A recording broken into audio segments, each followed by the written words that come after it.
आगे चलते हैं the structure of the stupa. जो स्तूपा का जो स्ट्रक्चर कैसा होता था, जो 11th क्लास की आर्ट एंड कल्चर की एनसीईआरटी है, मैं उसमें जैसे कि स्ट्रक्चर है स्तूपा की बता चुका हूँ एक बार।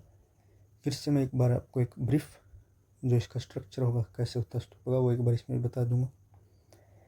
द स्तूपा है संस्कृत वर्ड मीनिंग ए हिप, मतलब कि एक मिट्टी का टीला। स्तूपा का मतलब है संस्कृत में एक हीप ऑफ माउंड, या एक मिट्टी का टीला कह सकते हैं। Originated as a simple semi circular mound of earth. जो बिल्कुल स्टार्टिंग में जो भी किस तरह से स्तूपा बनना शुरू हुआ, तो एक जो भी मिट्टी का जो टीला होता है माउंड, वो भी एक सेमी सर्कुलर जो माउंड होता है, या कि एक गोल आकार मिट्टी का टीला, उससे इसकी शुरुआत हुई बनने की। लेटर कॉल्ड अंडा। बाद में उसको जो है सेमी सर्कुलर माउंड जो है उसको जो है अंडा कहना शुरू कर दिया। मैं एक बार इसको जहाँ पर जूम करता हूँ, आपको बना के दिखाता हूँ कैसे होता है। ये देखिए, ये जैसे सेमी सर्कुलर है, स्तूपा का एक पार्ट है, इसको जो है अंडा बोला जाता है। फिर जो इसके साइड में जो जैसे यहाँ से ऐसे रेलिंग्स होती हैं,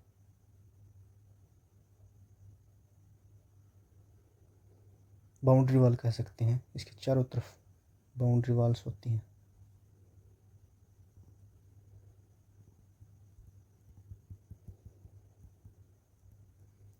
और फिर जो 4 डायरेक्शंस में, जैसे एक इस डायरेक्शन में, इस तरह से एक इस डायरेक्शन में, एक इस डायरेक्शन में, चार, एक इस डायरेक्शन में, तो 4 गेट होते हैं ऐसे। ये जो रेलिंग है इसको हम वेदिका बोलते हैं।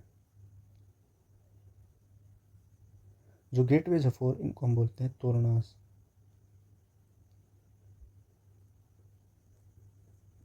फिर जो है ये अंडा है, इसके ऊपर एक स्ट्रक्चर बनाया जाता है ऐसे, एक बालकनी टाइप, उसको जो हम हर्मिका कहते हैं, HRMIKA, हर्मिका। इसके जो ऊपर है एक और स्ट्रक्चर होता है हर्मिका के ऊपर, ऐसे एक छतरी नुमा आकार का छोटा सा, उस स्ट्रक्चर को बोला जाता है छतरी। मतलब कि ये स्ट्रक्चर आप ध्यान रखिएगा। और बिल्कुल छोटे पार्ट भी हैं, हम उनके ऊपर नहीं जा रहे हैं, फिर तो जो ये वीडियो बहुत लंबी हो जाएगी। देखिए, ये अंडा है, सेमी सर्कुलर माउंड या हेमिस्फेरिकल माउंड कह देते हैं, ये अंडा है। गेटवेज उनको तोरना कहा गया है। रेलिंग है उसको वेदिका कहा गया है, रेलिंग जो ये इसको कवर कर रही है इसको वेदिका कहा गया है। ऊपर का जो स्ट्रक्चर अंडे के ऊपर उसको हर्मिका, उससे ऊपर जो है छतरी। ये इस तरह से जो है मैंने आपको जो स्तूपा का स्ट्रक्चर बनाकर यहाँ दिखा दिया है। और जो ये बीच में जो पार्ट रह गया, ये जो है प्रदक्षिणा के लिए पाथ होता है, इसको प्रदक्षिणा पाथ कहा जाता है। मतलब जो भी लोग होते हैं वो यहाँ इसकी चारों तरफ से चक्कर लगाते हैं, प्रदक्षिणा करते हैं इसके अंदर आने के बाद, इसलिए इसको प्रदक्षिणा पाथ कहा जाता है। तो ये मेन पॉइंट्स इसके वो इसमें बताया गया होगा, उसको पढ़ते हैं अब हम, ईजी हो जाएगा अब हमारे लिए समझना। Gradually it evolve into A more complex structure, मतलब कि बाद में जो है 100-200 साल के बाद, जैसे कि अशोका के टाइम में जो ये स्ट्रक्चर हो गया, ये कॉम्प्लेक्स हो गया। बैलेंसिंग राउंड एंड स्क्वायर शेपिस, मतलब कि राउंड शेप और फिर स्क्वायर शेप जो है यूज होनी शुरू हुई। अबो द अंडा वाज दी हर्मिका, जैसे कि मैंने बताया अंडे के ऊपर हर्मिका बननी स्टार्ट हो गई। A balcony like structure, balcony तरह का structure, that represented the body of gods, मतलब कि जहाँ पर जो भगवान या देवता रहते हैं उसको एक तरह से रिप्रेजेंट करता है harmika. Rising from the harmika was a mast called yashti, often surmounted by a chhatri or umbrella. जो भी जैसे हर्मिका देखा, इसके जो बीच में जैसे स्टिक है, इसको बताया गया ये है यष्टि। इसमें बताया गया है कि ये यष्टि है, इसके ऊपर जो ये छतरी है। Round the mound was a railing separating the sacred place from the secular world. जो रेलिंग है वो सेपरेट करती है जो भी पवित्र जो जगह है, और जो आम जो दुनिया है उससे उसको अलग करती है रेलिंग। तो ये जो है इसमें स्ट्रक्चर्स बताए गए हैं। स्ट्रक्चर ऑफ स्तूपाज में क्या क्या स्ट्रक्चर हैं ये डायग्राम के माध्यम से आप सीख चुके हैं।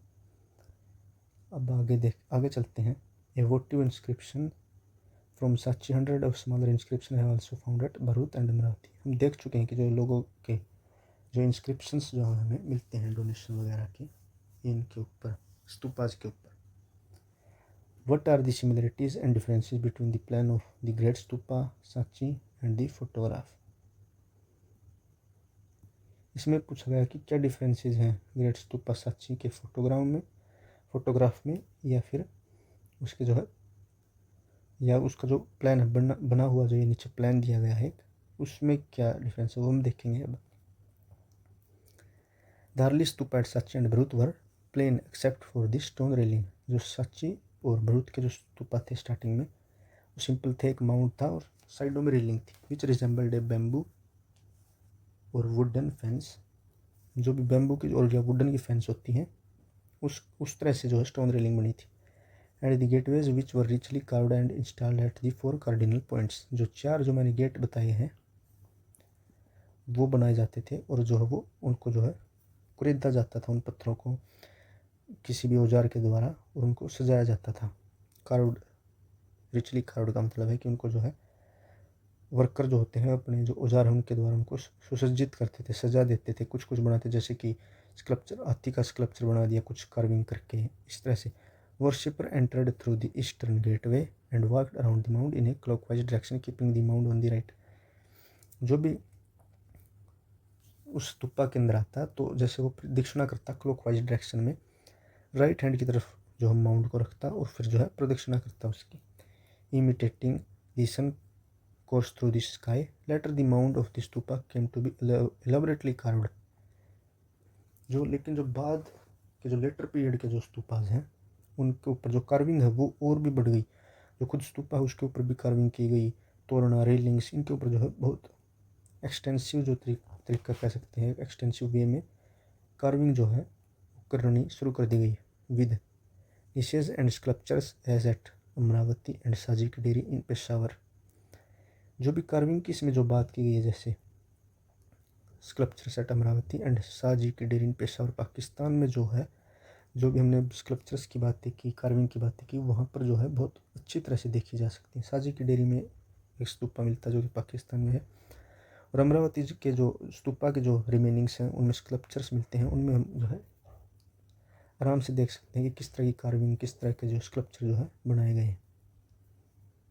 ये जो है स्तूपा का जो एक प्लान दिया गया है। An elevation of the great साची, an elevation provides a vertical perspective. ये देखिए इसमें जो भी हमने चीज़ें डिस्कस की वो है, आप खुद इनको पहचान कर लिखने की कोशिश कीजिएगा एक बार।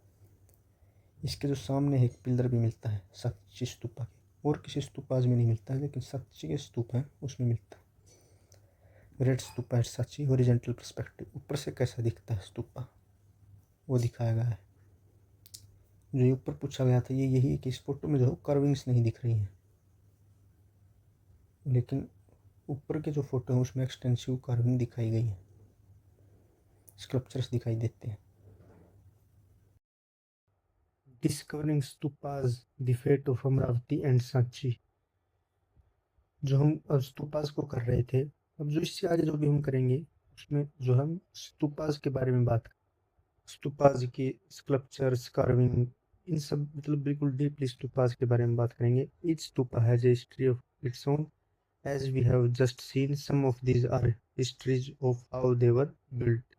इसमें बताया गया कि जो भी कोई स्तूपा है उसके अपने एक जो है इतिहास है, और ये बता रहे हैं कि जैसे कि कोई जो स्तूपा हो किस तरह से बनाया, किसने बनवाया, कौन कौन उसके पीछे था, मतलब इस तरह की हिस्ट्रीज, किस किंग ने बनवाया, इस तरह की हिस्ट्रीज उनके पीछे। जैसे कि किसी कनिष्क जो किंग थे कुषाण वंश के, उन्होंने भी बनवाए, मौर्याज के बाद सातवाहनों ने जो स्तूपास बनवाए, मतलब इस तरह से हर एक स्तूपा की अपनी एक हिस्ट्री है। But there are histories of discoveries as well and let us now turn to some of these. इसमें बताया गया कि वो किस तरह से मिले, उनकी डिस्कवरी कैसे हुई, इससे रिलेटेड भी जो है हिस्ट्रीज है।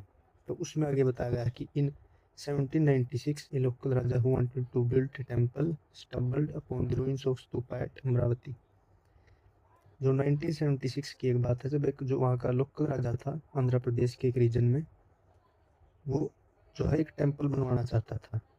तो उस वक्त उसको जो है रूइंस मिले, टूटे फूटे आर्टिफैक्ट्स मिले एक स्तूपा के, जो था अमरावती का stupa. He decided to use the stone and thought there might be some treasure buried in what seemed to be a hill. Local राजा ने सोचा कि वहां पर जो है उस हिल पर जो भी आर्टिफैक्ट्स हैं उसके साथ वहां पर कोई खजाना भी मिल सकता है। उसने वहां पर खुदाई कराई, लेकिन उसने वहां ऐसा कुछ मिला नहीं। Some year later, a British official named Colin Mackenzie visited this site. कुछ साल बाद जो कोलिन मैकेंजी है, ये एक ब्रिटिश ऑफिसर है, उन्होंने भी इस साइट को विजिट कर रखा है। तो ये कोलिन मैकेंजी नाम याद रखिएगा, ये आर्कियोलॉजी से रिलेटेड है। Although he found several pieces of sculpture and made detailed drawing of them, these reports were never published. जो कोलिन मैकेंजी है, उन्होंने यहाँ पर जो है स्कल्पचर के काफ़ी पीसीज मिले, साथ में उन्होंने इसकी ड्राइंग भी बनाई और रिपोर्ट्स भी जो है लिखी, लेकिन वो कभी पब्लिश नहीं हुई। ये था सेकंड जो है डिस्कवरी से, अमरावती के स्तूपा से डिस्कवरी से रिलेटेड सेकंड जो नाम है कोलिन मैकेंजी है। In 1854 Walter Elliot, the commissioner of Guntur, Andhra Pradesh, visited Amravati and collected several sculpture panels and took them away to Madras. जो वहाँ का कमिश्नर था गुंटूर का, वॉल्टर इलियट, ये नाम याद रखिएगा, उन्होंने जो है ये अमरावती के जो भी स्कल्पचर्स थे, पैनल्स थे, मार्बल्स थे, वो यहाँ से ले गए और उसको मद्रास ले गए और उनको नाम दिया गया इलियट मार्बल्स के नाम से उन्हें जाने लग गया, क्योंकि तब तक लोगों को पता नहीं था कि एक जो लार्जर स्तूपा के पार्ट्स हैं ये स्कल्पचर्स, ये पैनल्स जो भी है। He also discovered the remains of the western gateway and came to the conclusion that the structure at Amravati was one of the largest and most significant Buddhist stupa ever built. उसने जो वहाँ पर western जो gateway है अमरावती में वो भी मिला। वो इस कंक्लूजन पे आया कि जो अमरावती का स्तूपा था वो वन ऑफ द लार्जेस्ट था और मोस्ट सिग्निफिकेंट बुद्धिस्ट स्तूपा था जो कि कभी भी बनाया गया था। तो आप ये याद रखिएगा, वन ऑफ द लार्जेस्ट। हालांकि ये सबसे जो लार्जेस्ट स्तूपा था वो अमरावती का स्तूपा ही था। वन ऑफ द लिख रखा है यहाँ पे, मतलब लार्जेस्ट में इसकी गिनती है, लेकिन सबसे बड़ा जो स्तूपा है वो भी अमरावती का स्तूपा ही है। अभी ये टूटा हुआ है, लेकिन हिस्टोरिकली जो पहले के टाइम पे जो था सबसे बड़ा स्तूपा अमरावती का स्तूपा था। By the 1850s, some of the slabs from Amravati had begun to be taken to different places. 1850s में काफ़ी सारे जो स्कल्पचर स्लैब्स हैं वो अलग अलग जगह पर यहाँ से उठा कर ले जाने लग गए लोग। Asiatic society of Bengal Calcutta में ले गए यहाँ से, to the India office in Madras and some even to London, मतलब कि लंदन में भी यहाँ से जो है स्कल्पचर पहुँच गए। इसे कॉलोनियल थेफ्ट का हिस्सा मान सकते हैं। जो भी हमारे एंशियंट जो भी आर्टिफैक्ट्स होते हैं जो ब्रिटिशर्स ले गए, उनमें से इस तरह के बुद्धिस्ट स्कल्पचर्स भी वो लेके गए। वही एक यहाँ पर एग्जाम्पल है। It was not unusual to find these sculptures adorning the gardens of British administrators. यहाँ के मार्बल्स जो है ब्रिटिश एडमिनिस्ट्रेटर्स थे जो उनके गार्डन्स में उनको यूज किया गया। In fact any new official in the area continued to remove sculpture from the site on the ground that earlier official had done the same. जो भी ब्रिटिश ऑफिशियल्स थे उन्होंने यहाँ से एक्सकवेशंस करते गए, मार्बल्स स्कल्पचर्स खुदाई के दौरान मिलते उन्हें उठाकर ले जाते। ये काफ़ी सालों तक चलता रहा, मतलब कि इसके लगभग सारे जो भी पार्ट्स थे स्तूपा के वो उठा ले गए। One of the few man who had a different point of view was an archaeologist name H.H. कोल। अब एक आर्कियोलॉजिस्ट आते हैं H.H. कोल, उनकी जो राय थी वो पहले वाले ब्रिटिशर्स थे से अलग थी। He wrote, "It seems to me a suicidal and indefensible policy to allow the country to be looted of original work of ancient art." उन्होंने बताया कि मेरे मुँह में ये बहुत गलत है कि जो भी कंट्री का जो एंशियंट आर्ट है या ओरिजिनल वर्क है वो लूट के ले जा रहे हैं ब्रिटिशर्स। मतलब कि उन्होंने जो भी ये यहाँ से उठा कर ले जा रहे थे ऑफिशियल्स, उसको बहुत गलत बताया कि बिल्कुल भी ठीक नहीं है कि यहाँ का ओरिजिनल जो आर्ट है उसको आप लंदन ले जा रहे हैं या ऑफिशियल्स की गार्डन्स में ले जा रहे हैं। उन्होंने इसके खिलाफ में आवाज़ उठाई। He believed that museum should have plaster cast face similes of sculptures where the original should remain where they had been found. उनकी जो राय थी वो ये चाहते थे कि अगर आपको यहाँ से कुछ ले जाना है तो म्यूजियम में प्लास्टर जो कास्ट फैसिमिलीज होंगे स्कल्पचर्स के, जैसे कि प्लास्टर इनके ऊपर ऐसे यूज किया जाएगा, और जो प्लास्टर से सेम टू सेम इस तरह के जो भी वहाँ पर जो स्कल्पचर होगा उसकी कॉपी बनाई जाएगी और उसको ले जाइए, जो ओरिजिनल है उसको उसी जगह पर रहने दीजिए। एच कोल का जो है ये मानना था। Unfortunately, Cole did not succeed in convincing the authorities about Amravati, although his plea for in situ preservation was adopted in case of Sachi. लेकिन जो है वो सक्सेसफुल नहीं हुई इस बात को मानने में, अथॉरिटीज़ ने उनकी कोई बात नहीं मानी, उनको इग्नोर किया। लेकिन जो इन सिटू प्रिजर्वेशन है वो साची के केस में हमको देखने को मिलता है कि वो बहुत अच्छा प्रिजर्वेशन वहाँ हुआ। अमरावती में उसको बचा नहीं सके, उसके एरिया को, उसके स्ट्रक्चर्स को। लेकिन साची का जो केस है वो बिल्कुल एक वेल प्रिजर्व्ड साइट है। वाई डिड साची सर्वाइव वाइल अमरावती नॉट? यहाँ एक क्वेश्चन पूछा गया है कि साची सर्वाइव कर गया, अमरावती क्यों नहीं किया? Perhaps Amravati was discovered before scholars understood the value of the find and realized how critical it was to preserve things where they had been found instead of removing them from this site.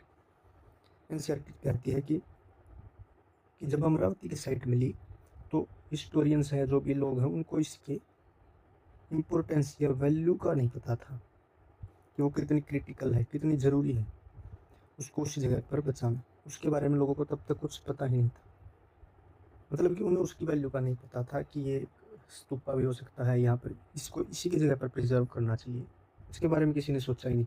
लेकिन when साची was discovered in 1818, 3 of its 4 gateways were still standing, the 4th was lying on the spot where it had fallen and the mound was in good condition। भाई जो case जो है साची का, वो पहले से ही दिख रहा था कि ये यहाँ एक स्तूपा बुद्धिस्ट साइट है। उसके जो तीनों गेटवेज है वो भी इंटैक्ट थे, बस एक जो गेटवे था वो वहाँ पर गिरा हुआ था। लेकिन साची के केस में तो ये सब था, लेकिन अमरावती का जो केस था उसमें तो वो बिल्कुल पहले टूटा हुआ था, मिट्टी के अंदर दबा हुआ था, और इस कंडीशन में नहीं था कि लोग उसको समझ सकें कि एक स्तूपा है।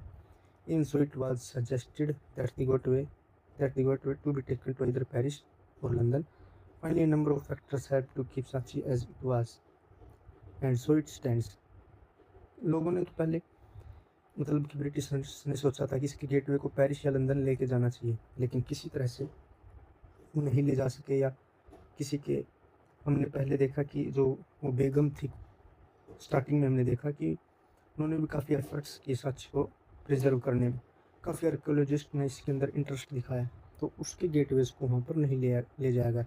Where as the Mahachaitya at Amaravati is now just an insignificant little mound totally denoted to former glory. जबकि साची का स्तूपा तो बिल्कुल ठीक ठाक कंडीशन में है, लेकिन जो अमरावती का स्तूपा है वो तो बिल्कुल एक, कह सकते हैं कि मिट्टी का टीला वहाँ पर रह गया छोटा मोटा, अब उसकी जो ग्लोरी है वो बिल्कुल रिड्यूस्ड हो चुकी है, वहाँ पर अब वैसे देखने के लिए कुछ नहीं है। A section of the gateway. Do you think the sculptors at Sachi wanted to depict a scroll being unfurled?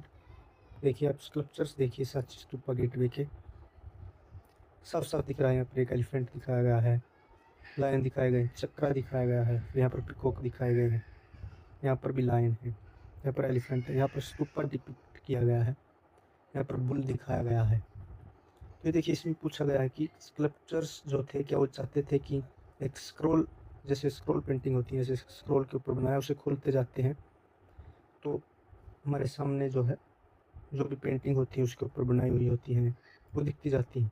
तो इसमें ये पूछा गया कि एक स्क्रॉल जैसे खुलता है, स्क्रॉल जैसे खुलता है उसी तरह से स्कल्पचर्स यहाँ पर दिखाए गए हैं। अब हम स्तूपास के स्कल्पचर्स की बात करें। We have just seen how sculptures were removed from stupas and transported all the way to Europe. This happened partly because those who saw them considered them to be beautiful and valuable and wanted to keep them for themselves. Let us look at some of these more closely. मतलब कि हम जो बात कर चुके हैं कि कैसे यूरोपियंस को ये अच्छे लगे, सुंदर लगे, तो अपने साथ ले गए, तो इन स्कल्पचर्स के बारे में हम यहाँ पर बात करेंगे। Stories in stone. You may have seen wandering storytellers carrying scrolls, Chanana of cloth or paper with pictures on them and pointing to the picture as they tell the story। मतलब कि आपने देखा होगा कि जो स्टोरी टेलर है, जो पुराने ज़माने में से स्क्रोल लेकर घूमते थे, जैसे खुलने के बाद ऐसा दिखता था, तो स्क्रोल ऐसे बंद होता था, इसे खोलते जाते ऐसे खुलता जाता था, और स्टोरी टेलर स्टोरी बताते तो जो भी कोई पिक्चर होती वो उसकी तरफ डिपिक्ट करते, कि ये यहाँ पर ऐसा हुआ, यहाँ पर आगे कोई स्टोरी में ऐसे कोई एनिमल है जैसे, तो फिर वो ये बताते हैं यहाँ पर ऐसा हुआ। इस तरह से ये ऐसे बताना चाह रहे हैं कि आपको इन स्क्रॉल्स के बारे में पता है कि नहीं। Look at figure 4.13। At first sight the sculpture seems to depict a rural scene with thatched huts and trees. However, art historians who have carefully studied the sculpture at Sachi identified it as a scene from the Vasantara Jataka. तो हम देखते हैं 4.13 sculpture. ये देखिए part of northern gateway Sanchi stupa का, वहाँ पे sculpture दिखाया गया है। देखिए एक रूरल सीन दिखाया गया है, यहाँ पर हट्स दिखाई गई हैं, लोग काम कर रहे हैं, कोई हंटिंग कर रहा है, तो ये रूरल सीन दिखा। लेकिन जिन्होंने बुद्धिस्ट आर्ट को स्टडी किया है, उन्होंने इसको बताया है कि एक वसंतारा जातका का सीन है। तो याद रखिएगा, जो स्तूपास की रेलिंग्स हैं या गेटवेज हैं, उन पर जो है जातका जो स्टोरीज हैं, तो बुद्धिज़्म से रिलेटेड है जातका स्टोरीज, उनको डिपिक्ट किया गया है, उनकी कार्विंग्स की गई हैं स्कल्पचर्स पर। ये याद रखिएगा जातका स्टोरीज के बारे में। This is a story about a generous prince who gave away everything to a brahmana and went to live in the forest with his wife and children. वसंतारा जातका क्या होता है कि एक प्रिंस होता है, वो अपना जो सब कुछ है ब्राह्मणों को दे देता है और खुद अपनी वाइफ के साथ फॉरेस्ट में चला जाता है ज्ञान प्राप्ति के लिए या सेलिब्रेशन के लिए। As you can see in this case, historians often try to understand the meaning of sculpture by comparing it with textual evidence. जो टेक्सचुअल एविडेंस है, मतलब कि जो भी हमारे पास लिखित प्रमाण है बुद्धिज्म की स्टोरीज हैं, जैसे जातका स्टोरीज। हिस्टोरियंस जो होते हैं स्कल्पचर्स को अंडरस्टैंड करने के लिए उनकी मदद लेते हैं, उनकी स्टोरीज को समझते हैं, फिर उनको अप्लाई करते हैं स्कल्पचर की कि किस स्टोरी से रिलेटेड है। इस तरह से उन स्कल्पचर्स के बारे में पता चलता है हिस्टोरियंस को। Symbol of worship. Art historians had to acquire familiarity with hagiographies of the Buddha in order to understand Buddhist sculptures. ये आर्ट जो हिस्टोरियंस होते हैं उनको पहले जो है हैगियोग्राफीज होती हैं, मतलब कि जो भी बुद्धिस्ट रिलीजियस कोई भी सेंट होता है, उसकी जो भी बायोग्राफी होती है, हिस्ट्री होती है, उसके बारे में जो भी कुछ होता है, उनको स्टडी करके उनको जो बुद्धा स्कल्पचर्स के बारे में पता चलता है। पहले उनको उनकी स्टडी करनी होती है, जैसे कि बुद्धा की हैगियोग्राफी की वो स्टडी करेंगे तभी बुद्धिस्ट स्कल्पचर्स के बारे में हमें थोड़ी बहुत समझ आएगी। According to hagiographies, the Buddha attained enlightenment while meditating under a tree. मतलब ये हैगियोग्राफीज जो भी बुद्धिज्म से बुद्धा से रिलेटेड जो भी राइटिंग्स हैं, बायोग्राफी, उससे पता चलता है कि बुद्धा ने जो है एक ट्री के अंदर एनलाइटनमेंट प्राप्त की। Many early sculptures did not show the Buddha in human form. Instead, they showed his presence through symbols. देखिए ये इंपॉर्टेंट पॉइंट आ गए। जो अर्ली स्कल्पचर्स थे या बुद्धिज्म के जो भी संघा के पीपल थे, मॉन्क्स थे, तो उन्होंने उनकी जो भी प्रेजेंस है वो बुद्धा के स्कल्पचर बनाकर शो नहीं की, उन्होंने सिंबल्स के थ्रू उनकी प्रेजेंस दिखाने की कोशिश की। जैसे कि the empty seat 4.14 was meant to indicate the meditation of Buddha. ये देखिए, ये देखते हैं आप नीचे फार राइट, ये वाला जो है एम्प्टी सीट दिखाई गई है ट्री के नीचे, तो इसने ये दिखाता है कि बुद्धा की मेडिटेशन, कि बुद्धा मेडिटेट कर रहे हैं वहाँ पर।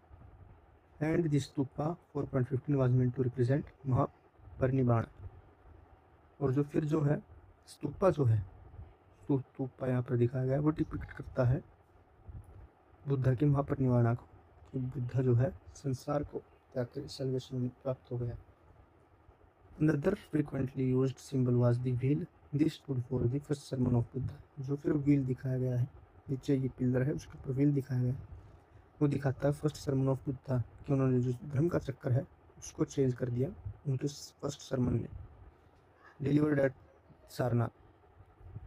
As is obvious, such sculptures cannot be understood literally. For instance, the tree does not stand simply for a tree, but symbolizes an event in the life of the Buddha. In order to understand such symbols, historians have to familiarize themselves with the tradition of those who produced this art. जो बुद्धा जो है वो symbols के रूप में उनको दर्शाता है। तो जो भी कोई सिंबल है उसका जो रिलेशन है बुद्धा की जो लाइफ इवेंट से होगा। इस तरह के सिंबल्स को अंडरस्टैंड करने के लिए हिस्टोरियंस जो है उनको फेमिलराइज होना पड़ता है, उनके बारे में जानना पड़ता है, उनके जो भी आर्ट है उसके ट्रेडिशंस या उसके वर्क जो है उनको समझकर। जैसे कि अगर उन्हें बुद्धा की आर्ट के बारे में जानना है या बुद्धिज़्म से रिलेटेड आर्ट के बारे में जानना है, तो उनके जो भी वर्क है या उनके जो भी ट्रेडिशंस हैं उनकी लाइफ से रिलेटेड है, या जो भी कोई ट्रेडिशन बुद्धिज़्म में अब फॉलो किए जाते हैं उनके बारे में जानना होगा। जैसे कि बुद्धिज़्म की सबसे इम्पोर्टेंट जो कैनन्स हैं वो त्रिपिटकास हैं। तो अगर उन्हें बुद्धिज़्म के आर्ट वर्क के बारे में जानना है तो उन्हें त्रिपिटकास जो है उनके जो भी वर्क है उसमें जो भी है उससे फेमिलराइज होना पड़ेगा, उसके बारे में जानना पड़ेगा उनको। Popular traditions other sculptures at Sanchi were perhaps not directly inspired by Buddhist idea. कुछ जो स्कल्पचर्स हैं सांची में वो बताया गया है कि बुद्धिस्ट आइडियाज से इंस्पायर्ड नहीं है। These include beautiful women swinging from the edge of the gateway holding onto a tree 4.70। The woman at the gateway, ये देखिए ये जो स्कल्पचर्स है ये कह रहे हैं कि बुद्धिस्ट ट्रेडिशन से इंस्पायर्ड नहीं है। Beautiful woman swinging from the edge of the gateway holding onto a tree। Initial scholars were a bit intrigued about this message which seemed to have little to do with renunciation। Historians ने इसको देखा, इस sculpture को उन्होंने देखा कि ये जो इसका रिलेशन है वो बुद्धिज़्म से या रेनुन्सिएशन से तो बिल्कुल भी नहीं है। However, after examining other literary traditions, they realized that it could be a representation of what is described in Sanskrit as salbhanjika। उन्होंने जो और लिटरेरी ट्रेडिशंस थे, मतलब कि और जो लिखित प्रमाण थे और दूसरे सर्किट्स से जैसे कि हिंदुइज्म या ब्राह्मणिकल जो ट्रेडिशन है उनसे उन्हें पता लगा कि ये सलभंजिका की जो है स्कल्पचर या मूर्ति हो सकती है। ये यहाँ पर सांची में जो याद रखिएगा सलभंजिका का जो स्कल्पचर है वो भी हमें स्तूपा से मिलता है, सांची स्तूपा से particularly. According to popular belief this was a woman whose touch caused tree to flower and bear fruit. ये जो वुमन का जो स्कल्पचर है ये जो भी थी ये सलभंजिका, इनका जो भी टच था वो जो ट्रीज को जो है उसका जो टच है उससे फ्रूट और जो फ्लावर प्रोड्यूस हो जाते थे इनके टच से। It is likely that this was regarded as an auspicious symbol and integrated into the decoration of stupas. जो इनका जो भी ये सिंबल है सलभंजिका का, इनके सिंबल को जो पवित्र माना जाता है और जो डेकोरेशन ऑफ स्तूपास है उसमें इसका यूज किया जाता है। The salabhanjika motif suggest that many people who turn to Buddhism enriched it with their own pre Buddhist and even non Buddhist beliefs practice and ideas. जो सलभंजिका का मोटिव है ये क्या बताता है, ये हमें दर्शाता है कि जो भी लोग जो बुद्धिज्म में जो है ऐड हुए उन्होंने इसको जो है एनरिच किया। जो प्री बुद्धिस्ट ट्रेडिशन थे या नॉन बुद्धिस्ट बिलीफ थी वो भी इसके अंदर इंक्लूड होने लग गए। मतलब कि जो वास्ट जो पीपल की बिलीफ है, लोग अलग अलग इलाकों से आते थे, वहाँ पर कोई उनका लोकल ट्रेडिशन था वो बुद्धिज्म के अंदर मिलना शुरू हो गए, इंटीग्रेशन हो गया एक तरह से हम कह सकते हैं। Some of the recruit motifs in the sculpture at Sanchi were evidently derived from these traditions। कुछ जो मोटिव्स हैं या हम कह सकते हैं स्कल्पचर वो दूसरे ट्रेडिशंस से भी लिए गए, जैसे कि ब्राह्मणिकल वैदिक ट्रेडिशन से कुछ लिए गए हैं। There are other images as well। For instance, some of the finest depictions of animals are found। Animals की जो डिपिक्शन है वो भी मिलती है। These animals include elephant, horse, monkey and cattle।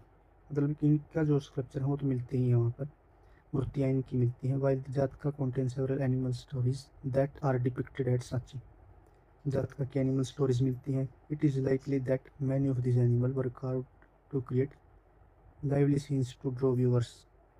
जो भी जो एनिमल्स की जो कार्विंग की गई इनको ऐसे जिंदा जो सीन्स है उनको, मतलब इस सीन को बिल्कुल तरह से जिंदा दिखाने के लिए, लोगों को उनकी तरफ आकर्षित करने के लिए कि लोग इन्हें देखने आए स्तूपास को, इसलिए बनाए जाते थे। Animals were often used as symbol of human attributes. Human के जो या फिर मानव के जो गुण हैं उनको दिखाने के लिए भी एनिमल्स के सिंबल का प्रयोग किया जाता था। Elephant for example were depicted to signify strength and wisdom. जैसे कि एलिफेंट दर्शाता था शक्ति और समझदारी को।